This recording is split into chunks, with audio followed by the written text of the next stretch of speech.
Bagaimana meningkatkan kekhusyuan dalam beribadah dan selalu menjadikan sholat prioritas hidup agar sholat tepat waktu di mana terkadang ibadah juga dikerjakan hanya ditunaikan syarat dan tidak berpengaruh kepada kehidupan sehari-hari, di mana tujuan beribadah terutama sholat mencegah dari perbuatan keji dan mungkar. Jazakallah khair, Ustaz. Silakan, Ustaz. Baik, Masya Allah. Pertanyaan yang sangat bagus. Ya, tentang sholat ya, yang idealnya itu sholat menjadi pencegah dari perbuatan keji dan mungkar ya, sebagaimana Allah Subhanahu wa taala menyebutkan inna sholata tanha anil fahsya'i wal munkar. Sesungguhnya salat itu menjadi pencegah dari perbuatan keji dan juga perbuatan yang mungkar. Lalu bagaimana salat ini bisa membekas kepada diri seorang muslim dan muslimah? Rasulullah Shallallahu alaihi wasallam pernah memberikan pesan kepada salah seorang sahabatnya. Beliau menyebutkan 3 pesan, di antaranya beliau berpesan, "Idza qumta fi salatika fasalli salatan muwaddi'in," kata Rasulullah. Apabila engkau berdiri dalam salatmu, maka anggaplah itu adalah salat yang terakhir bagimu. Artinya setelah itu engkau akan meninggal dunia, sehingga engkau akan khusyuk di dalam salat tersebut.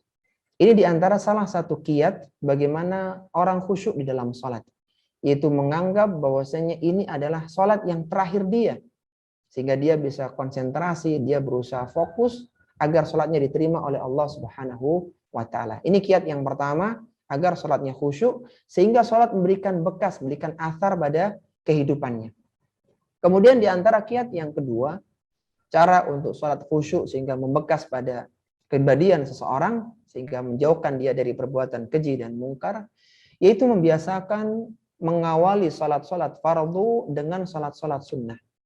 Salat sunnah itu seperti muqaddimah, pembukaan sebelum salat yang sesungguhnya.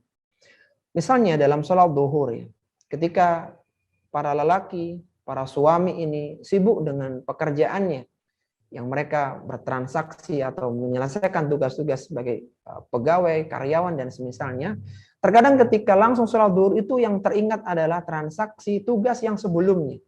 Biasanya begitu. Maka bagaimana caranya? Dia awali dengan sholat qobliyah zuhur 2 rakaat dulu. Mungkin dia masih belum bisa fokus, dia tambah dengan 2 rakaat yang berikutnya. Sehingga masuk pada sholat zuhur yang sesungguhnya, artinya sholat yang fardu, dia harapannya sudah benar-benar bisa fokus, dia bisa melupakan pekerjaan-pekerjaannya. Di antara faidah atau manfaat dari keberadaan salat sunnah qobliyah adalah untuk menyiapkan seseorang menghadapi salat yang fardu, yang besar pahalanya, yang utama, sehingga jiwanya lebih siap untuk fokus, untuk benar-benar khusyuk di dalam salat tersebut. Kemudian kiat yang ketiga, agar orang ini khusyuk dalam salatnya, itu dia berusaha untuk paham dengan bacaan-bacaan salat. Ketika dia membaca Subhana Rabbiyal A'la, dia paham Maha suci Allah yang maha tinggi. Allah tinggi di atas arasy-Nya. Ketika dia membaca Subhana Rabbiyal Azim, maha suci Allah yang maha agung. Allah maha agung, Allah maha besar.